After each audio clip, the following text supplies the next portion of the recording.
আমি মনোজ চক্রবর্তী, মানুষের সাথে মানুষের পাশে চ্যানেল থেকে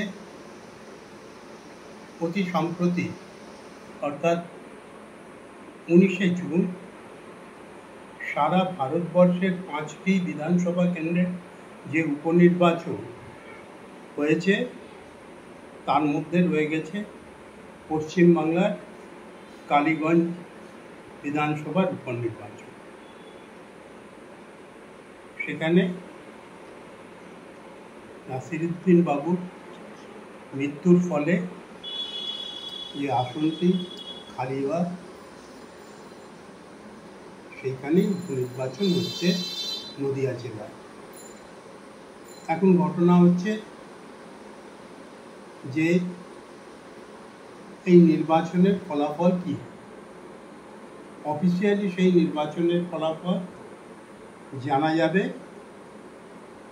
জানা যাবে আগামী 23 তারিখ, 23শে জুন নির্বাচনের ফলাফল ঘোষণা করা। এখন প্রশ্ন হলো, লালবাবুর মৃত্যুতে তারপরে অব্যবহিত পরে তৃণমূল কংগ্রেস সিদ্ধান্ত নেয় তার কন্যাকে ওই আসনে দাঁড় করা এবং বিজেপিও প্রার্থী দিয়েছে, কংগ্রেস সিপিএম জোটেরও প্রার্থী আছে। তাই লড়াইটা স্বাভাবিকভাবেই তৃণমূল। এখন এই লড়াইয়ের ফল কি হবে? রাজনীতির গবেষকরা, নির্বাচনী বিশ্লেষকরা সেটা নিয়ে বিশ্লেষণ করছেন। আমি খুব একটা বেশি বিশ্লেষণের মধ্যে যেতে চাইছি না, কারণ এটা প্রতীয়মান হচ্ছে যে যখনই কোনো পরিবর্তন হয়,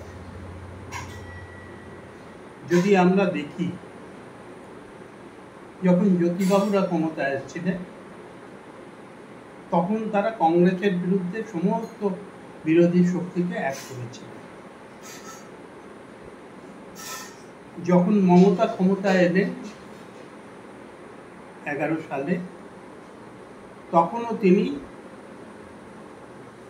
21টি রাজনৈতিক দল এবং গণসংস্থাকে একত্রিত করেছিলেন সিপিএম এর বিরুদ্ধে, এবং তার ফলে তাদের জয় সুনিশ্চিত হয়েছে। আর এখন মোটামুটি ভাবে দেখা যাচ্ছে পশ্চিমবাংলায় বিশেষত তৃণমূলের বিরুদ্ধে যারা লড়াই করছেন তাদের মতাদর্শগত দিক থেকে তারা বলেন অনেক গভীর পার্থক্য আছে। আর আমি একটা কথাই বলি যে যদি লড়াইটা অর্থনীতির না, তাহলে সেই লড়াইটা স্বাভাবিকভাবে রাজনৈতিক ক্ষমতার দখলে লড়াইয়ে রূপান্তরিত হবে। বাজার অর্থনীতিকে প্রতিহত করার জন্য যে রাজনৈতিক দলগুলো লড়ছে তারা কেউই আন্দোলন করছে, যারা ক্ষমতায় আছেন তারাও করছেন না, যারা ক্ষমতার বাইরে তারাও করছেন না। অর্থাৎ মূলত কর্পোরেট হাউস কেন্দ্রিক যে অর্থনীতি, ক্রনিক ক্যাপিটালিজম যে দুর্বার গতিতে চলছে, পশ্চিমবাংলা কেন ভারতবর্ষে আরো বৃহত্তরে বললে তৃতীয় বিশ্বের কোনো দেশেই তার বিরুদ্ধে সঠিকভাবে লড়াই মতো মতাদর্শগত জায়গায় রাজনৈতিক দলের অভাব আমরা দেখতে পাচ্ছি।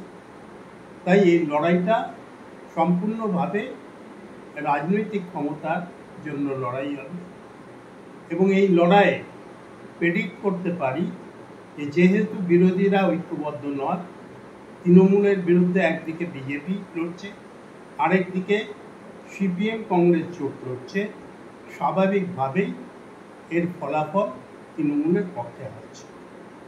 আমার ধারণা লালবাবু যে ভোটে জিতেছিলেন ওখান থেকে তার চাইতে বেশি ভোটে এবার তার কন্যা জিতবে, এবং সেইখানেই 23 তারিখে আমার এই প্রেডিকশন আপনারা মিলিয়ে নেবেন। এইটুকুই আপনাদের কাছে আজকে আমার প্রতিবেদন।